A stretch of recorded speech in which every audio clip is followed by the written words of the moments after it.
We've just got about a few minutes left here, so let me try to ask a quick question that you can provide a quick answer to.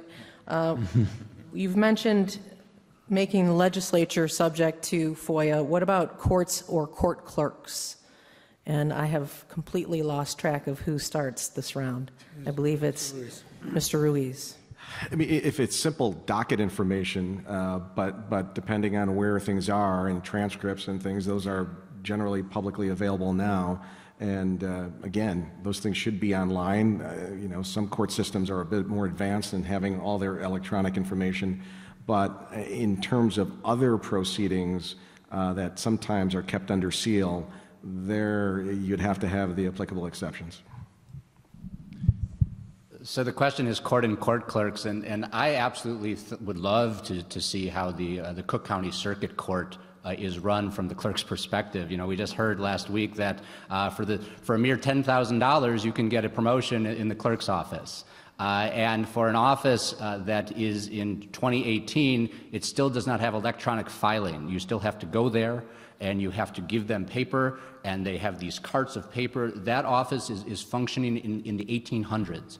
And so absolutely we should be able to find out what is going on with our government. That is the patronage shop in the state of Illinois is the Cook County Clerk's Office, and we can't get the information. So FOIA should be opened up. We should find out what's going on with Dorothy Brown. We shouldn't have to rely on U.S. Attorney offices, the U.S. Attorney's Office to investigate that. Thank you. We're going to have to move on so everyone gets a chance to answer this last question. I agree that information with regard to courthouse operations should absolutely be subject to FOIA. When it comes to individual matters, most documents are going to be publicly available because they're part of a public record. But otherwise, when it comes to operations of a courthouse and the court system, absolutely. It's part of our government. It's how their government resources being used and operates. So it absolutely must be under FOIA. Oh, sorry. The Cook County court system is one of the most antiquated systems in the world.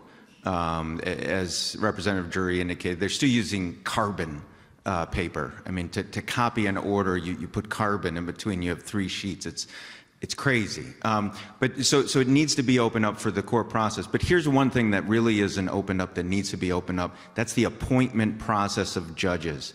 Once you get on this so-called short list, as a judicial candidate, you then have to advocate to full judges so that they vote for you. That's completely under seal. No one knows about it. I want to make sure we get to everybody here, so I'm going to cut you off there. Thank you. Mr. Mariotti. So I agree as to court clerks and as to courtroom or court house operations that it should be open. As to the and then obviously as to matters before judges, there is, as many have mentioned, docket systems that are public. But the internal deliberations of a judge and his or her staff, good luck under separation of powers getting that opened up. But I think everything else should be. And frankly, I agree that we've seen some corruption as to clerk operations. Well, I think it's been well said. I don't think we should have Bob Cratchit here in the 21st century working at the Circuit Court Clerk's Office of Cook County.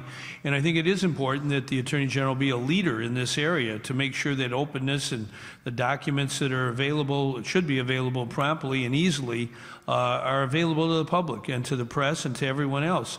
That's what justice is. I think justice should prevail, though heavens may fall, even on the office of the Circuit Court of Cook County. Yes. Senator, you win the jet ski for the evening. Absolutely, the court clerk files and operations need to be open and available in a technologically accessible way to the public. This is how the public can assure justice is occurring, and as far as the patronage issue, that absolutely needs to stop. Real quickly, I have 2 quick questions for you. These are show of hands questions. If you do not win the primary, will you get behind the candidate who wins up here at this table? Show of hands, yes? Okay, how many of you will donate to their political campaign? I won't have any money left. So you won't support? No. Yes. All right. Thank you all very much. That's about all we have time for tonight. Thanks to Craig Wall from ABC7 Chicago and our partnership here. Thank you to all of you for attending. Thanks to the candidates. Don't forget to do your homework and get out and vote. Thank you all.